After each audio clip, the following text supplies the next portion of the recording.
presentasikan tentang simulasi Monte Carlo. Untuk mempersingkat waktu, saya persilakan untuk materi pertama. Baik, yang pertama adalah kita akan memperkenalkan apa itu metode Monte Carlo. Yaitu memperkenalkan metode probabilistik untuk memodelkan ketidakpastian dan membuat keputusan yang lebih terinformasi. Kemudian dia juga ringan, intuitif, dan kuat untuk berbagai aplikasi dan proyek hingga untuk proyek investasi.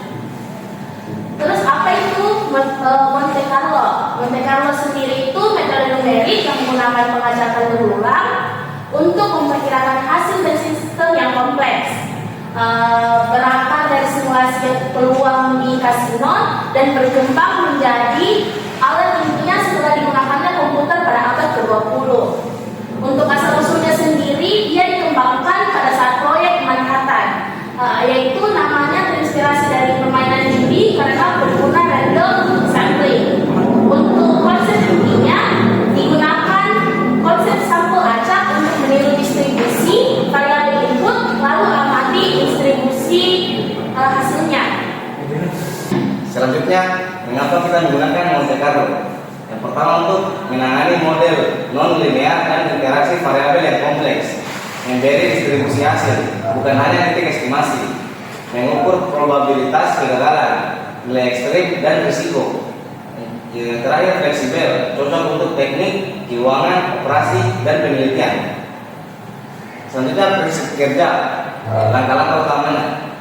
Yang pertama, mendefinisikan model, tentukan variabel input, hubungan matematis, dan metrik keluaran. Yang kedua, tetapkan distribusi. Pilih distribusi probabilitas untuk setiap input, normal, uniform, log normal, dan lain-lain. Yang ketiga, sampling acak. Hasilkan ribuan sampai jutaan sampel acak dari distribusi input. Yang keempat, evaluasi dan agregasi. Hitung output untuk setiap iterasi dan rangkum ke dalam statistik. Yang kelima, interpretasi. Analisis distribusi hasil, probabilitas, risiko ekor, dan skenario sensitivitas. Baik, selanjutnya contoh sederhana dari virtual. Model jumlah titik dari satu lemparan dadu langkah singkat. Yang pertama, menentukan distribusi uniform dari 1 sampai 6. Yang kedua, melakukan iterasi, misalnya 10.000 sampling acak. Yang ketiga, menghitung frekuensi dan probabilitas dari hasil. Hasilnya distribusi frekuensi mendekati uniform. Semakin besar N, konvergensi ke distribusi teoretis. Studi kasus 1, perkiraan risiko proyek. Bertujuan untuk memperkirakan durasi proyek dengan ketidakpastian tugas. Pertama, input estimasi durasi tugas, optimis, paling mungkin pesimis. Model triangular atau beta.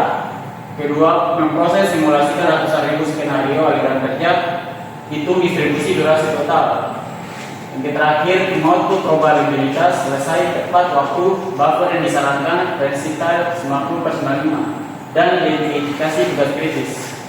Baik, selanjutnya yaitu studi kasus 2 di mana optimasi portofolio investasi, di mana tujuannya yaitu estimasi distribusi return portofolio dan pilihan alokasi terbaik berdasarkan toleransi risiko. Di mana pertama yaitu input distribusi return historis atau asumsi, kemudian sampai dengan korelasi. Kemudian simulasi, buat banyak portofolio acak, hitung return dan rundown. Terakhir output, probability efficient empirics, probability short fail, dan pilihan alokasi berdasarkan percentage. Kemudian alat dan perangkat lunak untuk Monte Carlo. Pertama, Python. Diberi Pandas PP, Matplotlib, Seaborn untuk simulasi skala besar dan analisis lanjutan. Kemudian Microsoft Excel, cepat untuk prototype dan komunikasi pemangku kepentingan non teknis. Terakhir platform dan source lain, di mana layanan untuk komputasi paralel. Baik, slide selanjutnya itu tentang pertimbangan, di mana itu guide kiri dan guide out, yaitu kualitas dan asumsi distribusi yang sangat penting. Terus kebutuhan komputasi, di mana simulasi besar memerlukan optimasi atau perilialisasi. Terus ketergantungan antara variabel, di mana korelasi PS pokok perlu dipertimbangkan. Terus interpretasi hasil statistik harus dikomunikasikan dengan jelas kepada pemangku kepentingan.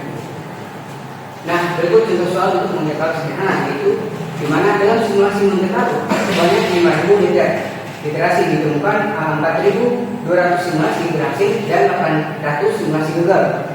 Yaitu menggunakan rumus yaitu di mana P sama dengan jumlah berhasil dibagi total simulasi. P sama dengan 4.200 dan atau dibagi 500 sehingga menghasilkan 0,84 atau 84%. Terus untuk slide terakhir yaitu kesimpulan, di mana simulasi Monte Carlo adalah alat fleksibel untuk mengkultivasikan ketidakpastian dan membuat keputusan berbasis probabilitas. Atau kekuatan utamanya yaitu mampu menangani kompleksitas dan memberi gambaran yang diskun yang lengkap. Sekian dari video kami. Mungkin ada pertanyaan nanti silakan di kolom komentar saja. Assalamualaikum warahmatullahi wabarakatuh.